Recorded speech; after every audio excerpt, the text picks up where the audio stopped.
bust down to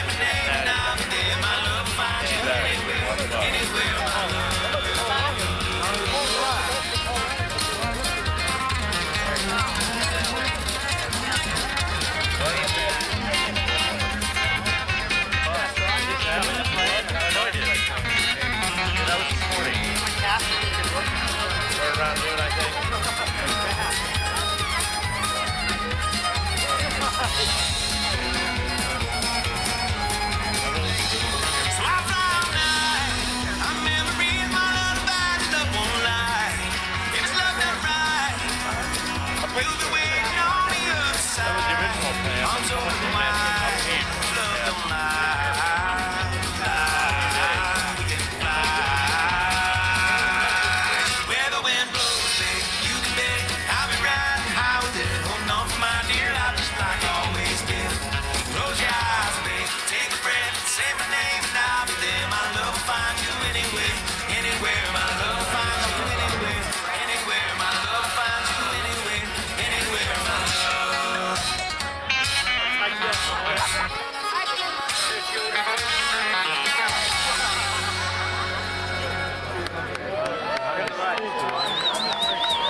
brighter future for your family, for our state, for our country, well, you're in the right place.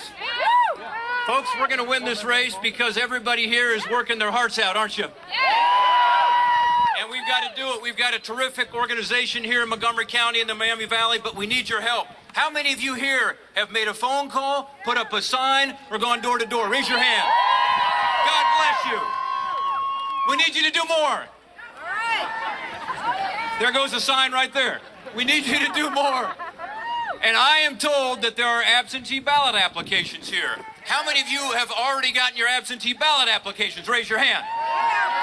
Okay, as chairman of the campaign in Ohio, I will tell you the best thing we can do right now is bank votes. So vote absentee, take advantage of it, and be sure you're getting the word out to your friends, your neighbors, folks you go to church with, people you are seeing in your neighborhood who may or may not even want to vote. Tell them we need their vote, and we need it now. You ready to do that? All right, thank you. Look, here in the Miami Valley and in Dayton, we've had some tough times, haven't we? I went through a closed plant on the way in. I think about the Delphi workers. There are 1,000 Delphi workers here in the Miami Valley who were left behind by the Obama administration. It was unfair, wasn't it? It was part of the way they did the auto bailout. It was not fair to the workers here in the Miami Valley, and it was not true. It was not fair to workers all around our country. That's right. Those Delphi workers deserve our support, don't they? I look at the fact that we're working through the weakest economic recovery since the Great Depression. It wasn't just Delphi workers who were left behind, folks. And yet the President of the United States tells us, I deserve re-election because my economic policies are working. That's what he says.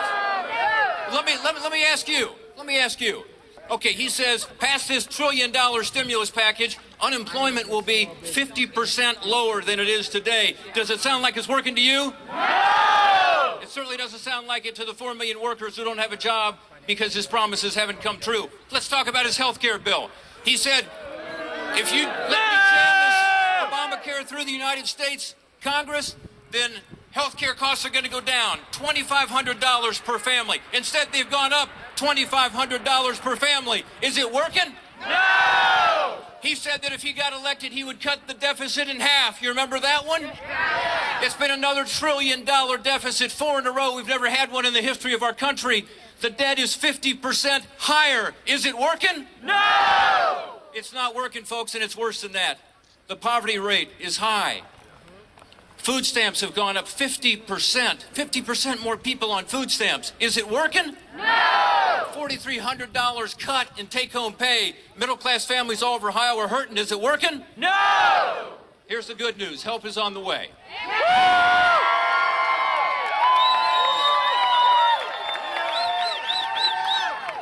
Because Mitt Romney and Paul Ryan have the experience, they have the record, and they have the public policy plans to put America back to work.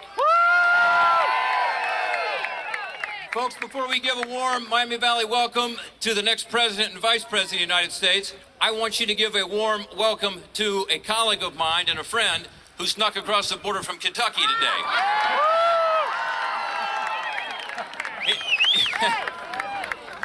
His name is Rand Paul. He's a doctor who understands the dangers of Obamacare. He's a fiscal conservative who understands the nature of the record debts and deficits and understands they're a danger to our country and to our kids. And finally, folks, he's someone who believes that we cannot afford another 4 years of this. Ladies and gentlemen, I give you Rand Paul. Thank you. Anybody here think it's time for a new president? Anybody here think, like I do, that Obamacare is still unconstitutional? Anybody here offended and mortified to see people around the world burning the American flag? President Obama's response? Send them more money. They are attacking our embassies, burning our flag, torturing and imprisoning the man who helped us get bin Laden. What's President Obama's answer? Send him more of your money. You remember when the president kind of sidled up to the Russians and winked and said, talk to me after the election? Anybody here worried about that? So here we have the president. You have to imagine you've seen the restrained Barack Obama so far. Obamacare's the restrained version. Anybody worried about the unrestrained version? The restrained Barack Obama has given you $6 trillion in new debt. Can you imagine what the unrestrained Obama might do? The restrained Obama has given you tens of thousands of pages of new regulations. Can you imagine what the unrestrained Obama will do?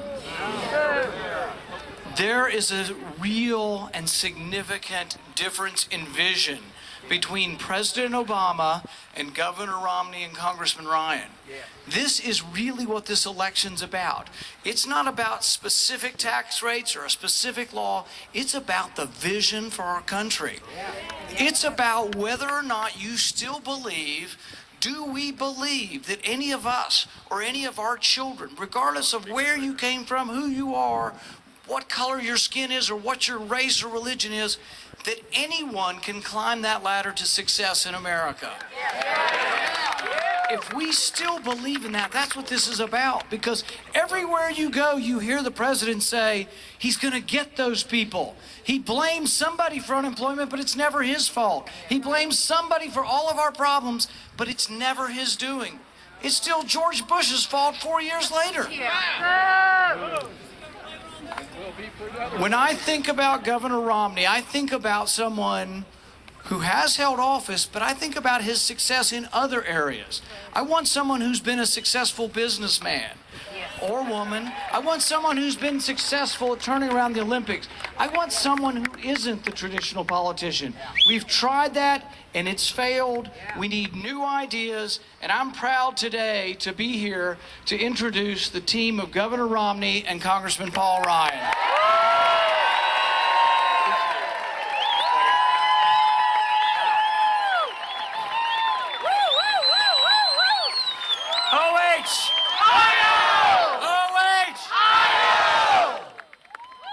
Works every time. I got my lucky Buckeye. My buddy Rob Portman gave me this lucky Buckeye. It means we're going to win Ohio.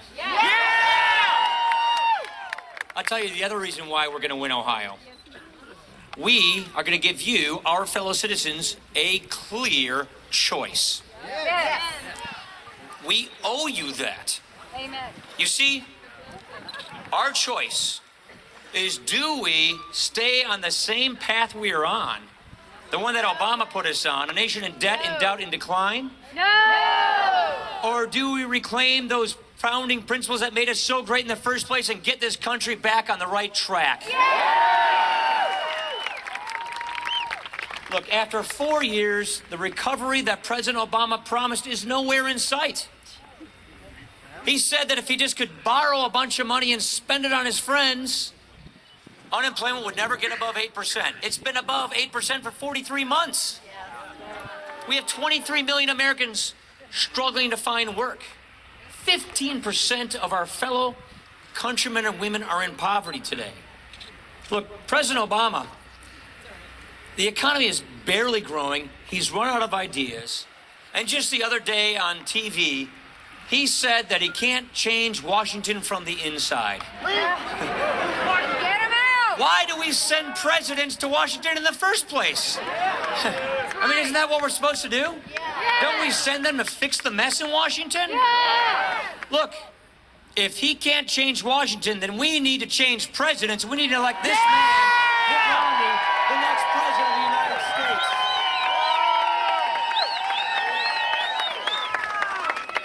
The choice before us is very clear.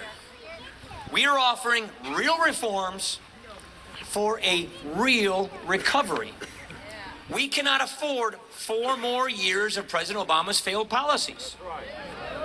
Now, what Mitt Romney is offering. What we are saying is, here are big ideas, big solutions that are designed to get people back to work. Proven pro-growth policies to get our country back on track. Number one, right here in Ohio, all across America, we have a lot of our own energy. Let's go get that energy, use that energy, and put people back to work. Gas, oil, coal, renewables, all of the above. It's here, it's ours. And on day one, you know what he's gonna do? He's gonna say yes to the Keystone Pipeline so we can get that oil coming to our country. Number two, you know, in our states, in our Midwestern manufacturing states, we've lost a lot of work.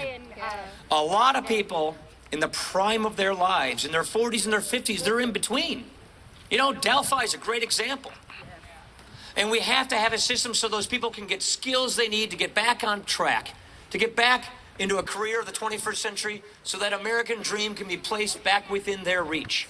We need skills. We need to fix our schools. We need to honor the parents and the children and not the special interests that are standing in the way of these educational reforms.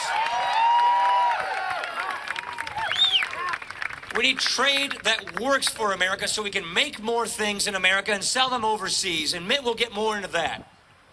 But there's one thing that the four of us have talked about, we've worked on, we have fought for. It's a really simple idea.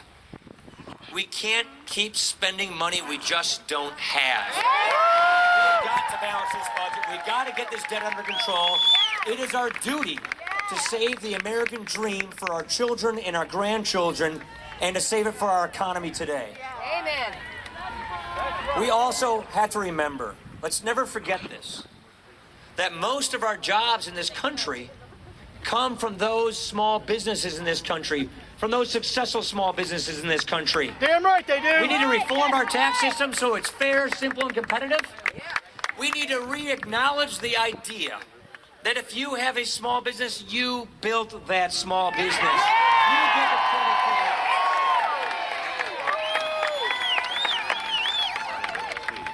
Friends, the Obama economic agenda failed, not because it was stopped, but because it passed.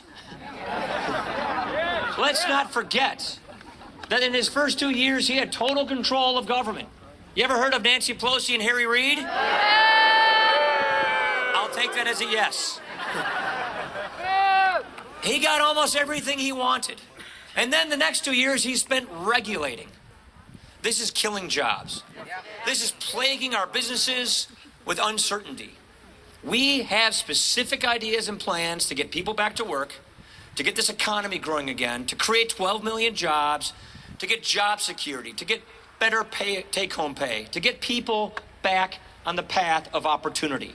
You see, we know that the genius of this country is the worker. Yes. It's the small business person. It's the entrepreneur. It's the person. It's not our government. No.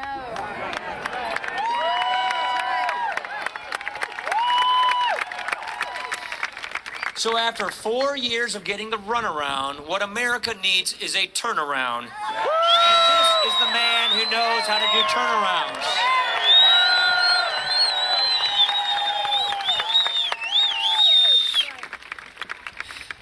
You know what we also believe?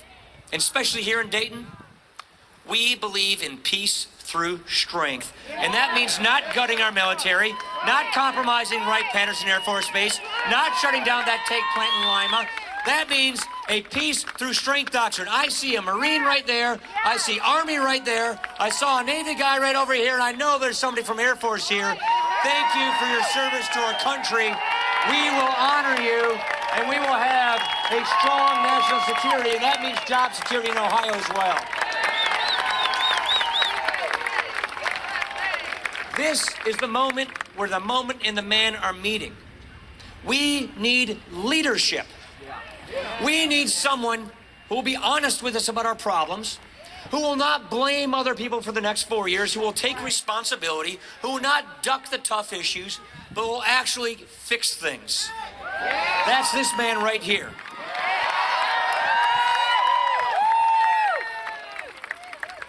When his country called, And when they asked him to save the Olympics, he left what he was doing, and he dutifully served, and he saved it. This is a man who knows how the economy works because he's created over 10,000 jobs. You know what, by the way? I think it's a good thing that he's a successful businessman because being successful in business is something we want. We're proud of people's success. We want more of success in this country. And when this man was governor,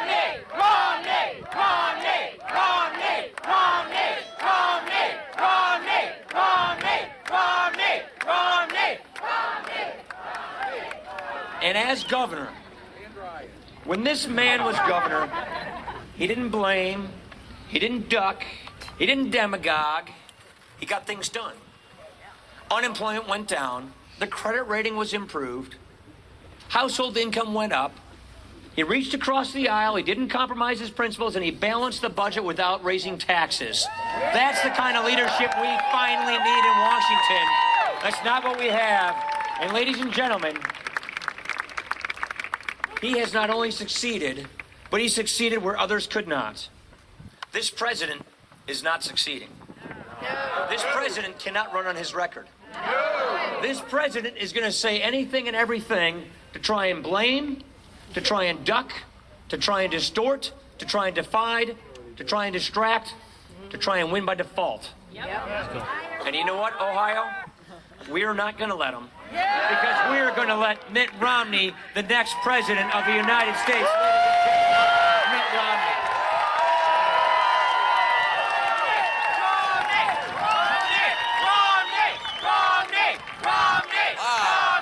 That's quite a guy, isn't it? Paul Ryan, that's something. Wait a second. Romney Ryan. Romney Ryan. Romney Ryan. There we go. All right, that's good. Thank you, Senator Rand Paul, for being here. And you're a great senator. Rob Portman. Thank you, Rob Portman. He's campaigned for me all over the country. Do you know what he does on weekends? Do you know what he does? He plays Barack Obama. Can you believe that? He does. He plays Barack Obama. He plays him well, too. I hate to tell you. We get the chance to debate one another after the, hour and a half or so is over. I want to, kick him out of the room or something. He's so good. But he doesn't convince me. Actually, when he gets finished, he said, "You beat me again. You beat me again."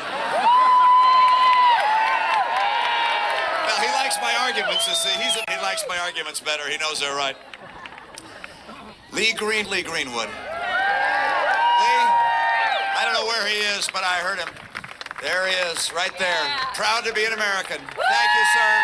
Thank you one more time. This guy, he sang it right. He said it right. I'm proud to be an American. I'm proud to be here with so many who serve our country. Right, Pat? What a contribution that makes to our country and has over the years. I've been to that base, met with the leaders there, and members of our armed services there. How many members of the armed services or veterans are here? Would you raise your hand? Wow, look at that. Look at that. I love that national hymn, one of our national hymns, "Oh Beautiful for Heroes, proved in liberating strife, who more than self their country love, and mercy more than life." Thank you to our veterans and our members of the armed services. If I'm president of the United States, I correct that. When I'm president of the United States, I will not cut our military budget or our commitment to keep America's military second to none in the world. This is an election which is a dramatic choice for the American people. It's a question about the soul of America. What is America going to be?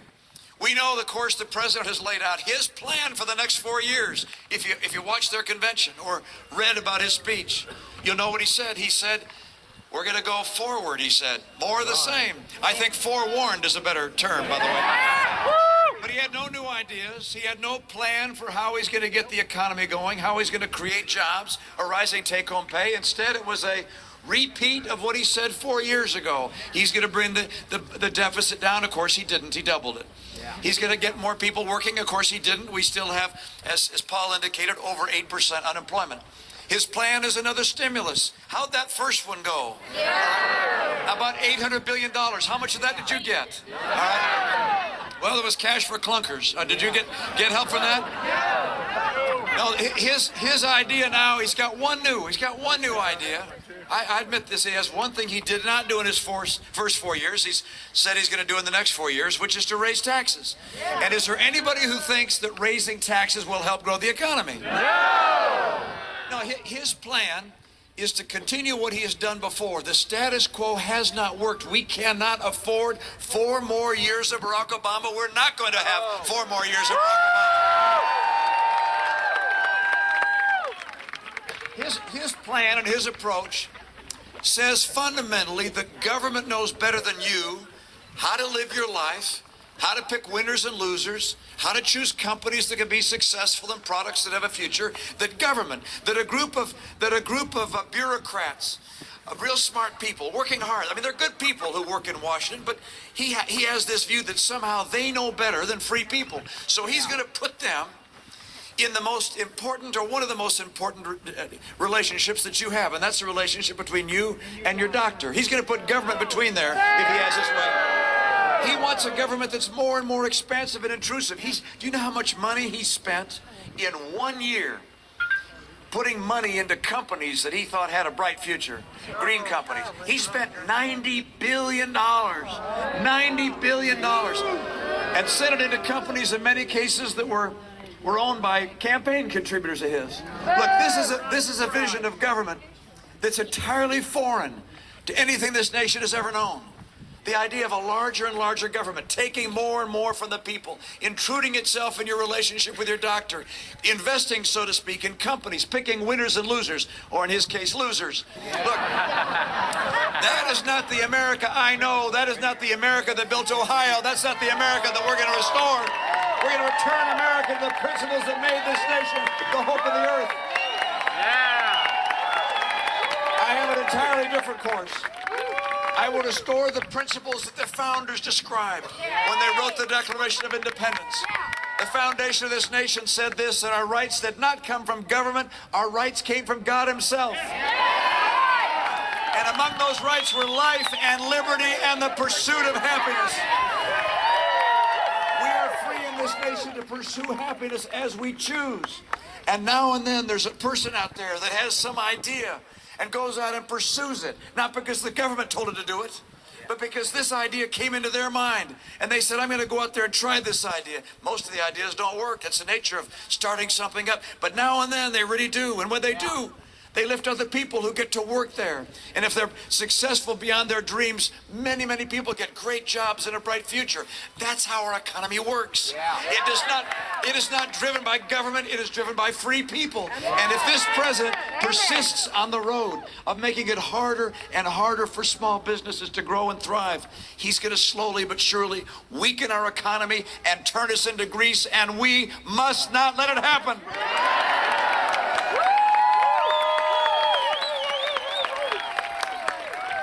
I know what I'm going to do. I'm going to restore that principle of free enterprise, that principle of people pursuing their dreams as they wish. We're a nation of dreamers. We want our kids to get an education that will give them the skills so they can dream and build their own future. That's the nature of how America works. He just can't do that because he gets his largest single funding from the teachers union. Nothing wrong with the teachers union, but I just think the president of the United States should be focused on the needs of the kids, not focused on the needs of the teachers union. I want to put our kids and the teachers themselves and the parents first and the union behind. Small business. Paul Ryan said, we got to help small business. Boy, is he right. It's tough out there getting a business going. I want these people to make the investment and start opening doors and hiring people. I've seen these entrepreneurs across America. It's extraordinary to see what's happening. I met a woman who, she has her own business, and I said, how'd you get going in business? She said, well, my husband lost his job, and he took a class in upholstering. And because she was the better business mind, she said, in the family, she decided to start her own company. So she did and hired him as her first employee. And then she went on to hire 39 more people as upholsterers. And she has a leading upholstery company. And that puts people to work. That's kind of how America works. And then I met a guy named Jim Leotone in Central Illinois. Jim graduated second in his high school class, second from the bottom. And He concluded that college was not part of his future.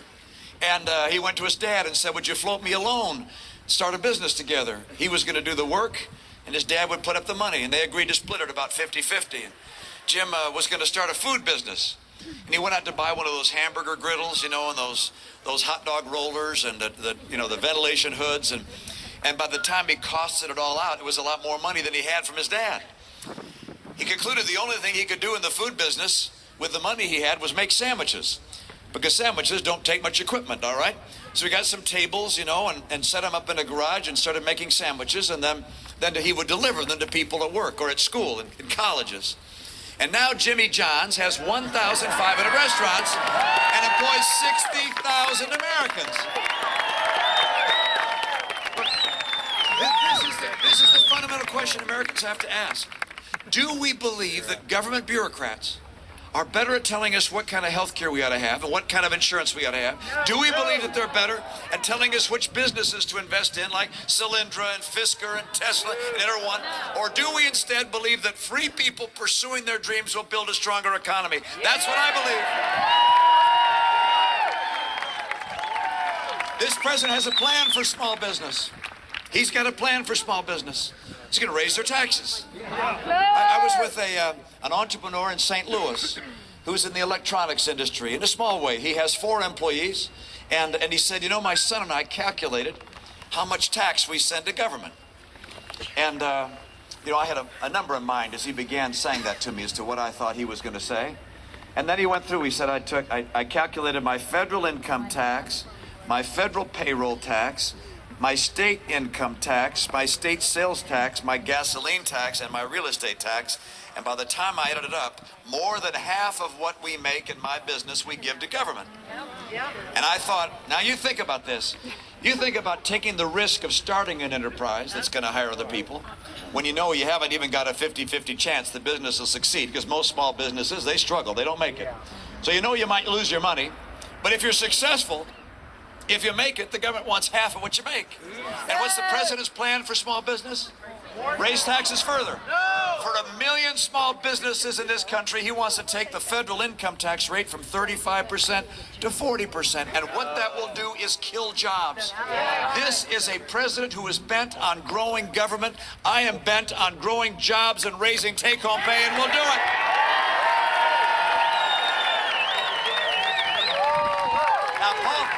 Paul Ryan described the 5 things we're going to do. Number 1, take advantage of energy. And number 2, fix our schools and training programs. And number 3, I'll come back to number 3. Not that I forgot it. Number 4, we're going to balance our budget, because you're not going to invest in America if you think we're headed to Greece. And number 5, we're going to champion small business. But coming back to number 3, that's trade.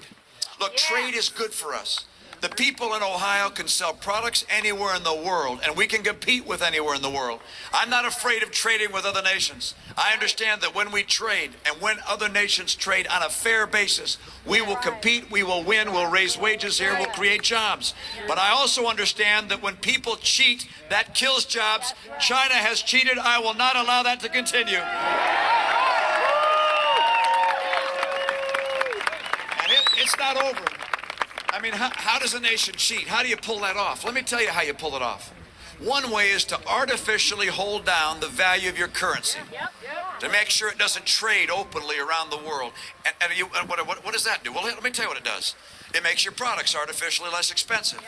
The estimates are that China has held down the value of its currency anywhere between 15 and 30%. And so their products will be 15 to 30% cheaper.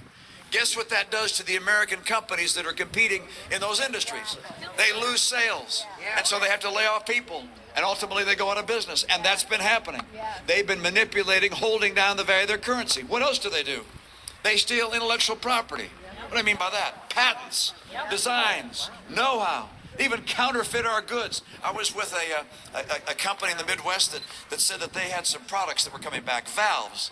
These are industrial valves, great big heavy industrial valves. Said they were getting warranty claims on these valves of theirs that were breaking. And they were their product. They had their packaging on it. They had their serial numbers on it. And then they realized they're counterfeit. These aren't actually our product. They've been sold as our product under our brand name with our barcodes, everything else associated with them. And these products are coming into this country, being counterfeited overseas. That kills jobs. That's what they've been doing. There's an Apple store in China. You read about that one? They got a store, Apple store, selling Apple, iPads and iPhones, except it's not an Apple store. It's all counterfeit. Look, this kind of practice has to stop. They even have hacked into our computers. Our government, with the F-35, they looked at designs for the F-35. They've looked at computers of our corporations. This cannot be allowed. We cannot compete with people who don't play fair, and I won't let that go on. I will stop it in its tracks.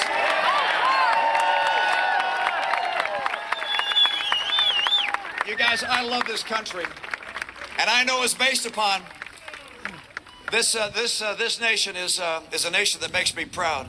I love the people of this country. I've had the chance during this campaign to see folks from all over this great state and from all over this great country. I know what it's going to take to bring us back. Paul and my plan will create 12 million jobs and will cause take-home pay to go up. Look, it's gone down every year for 4 straight years. How in the world can people say they want 4 more years of President Obama? We can't afford 4 more years of President Obama. We will turn this country around and create good jobs again. And let me tell you, it matters. It really matters. It matters for 23 million people who are struggling to get a good job. It matters for the 50% of our college graduates coming out of school that can't find work. How in the world these kids think they ought to vote for Barack Obama is beyond me. It's like, look at your friends. Half of you can't find work. Don't you understand where he's taking this country? It matters for our kids, for the next generation, where we pass along trillion-dollar debts. It's not just bad economics. It's immoral for us to pass on debts like that to our kids. So it matters.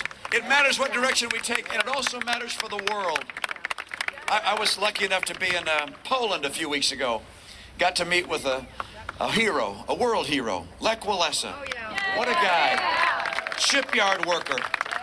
You know what? In that country, the Soviet Union, as they came in, executed some 20,000 Polish leaders.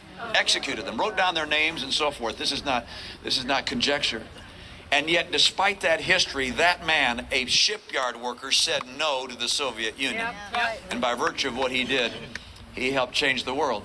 So I got a chance to sit down and talk to him, and I came in to meet with him, and he looked at me and he said, "You must be tired. You came from the United States." He said, "You sit. I'll talk. You listen." He's a serious guy, so I did. And then he said this. He said, "America is the only superpower on the planet. We need American leadership." And then he'd describe a place in the world, the Middle East, for instance, and then he'd say, "Where is American leadership? We need American leadership." Then he'd go to another place in the world and talk about a problem and say, "Where is American leadership?" This doesn't mean that we send our guns there. This means that we stand up with our economic power, our soft power, our diplomatic power, our principles. We fight with people we believe in. It means that when people in Tehran take to the streets protesting an illegal election of Ahmadinejad, we have a president that says something that doesn't say silence. It means that with the developments in the Middle East these days, when we have an ambassador assassinated, when we have 20,000 people killed in Syria, when we have a Muslim Brotherhood leader become the new president of Egypt, when we have Iran moving closer and closer to nuclear weaponry, we don't have a president calling these things bumps in the road. We have a president who takes this serious and gets America on track to shape world affairs.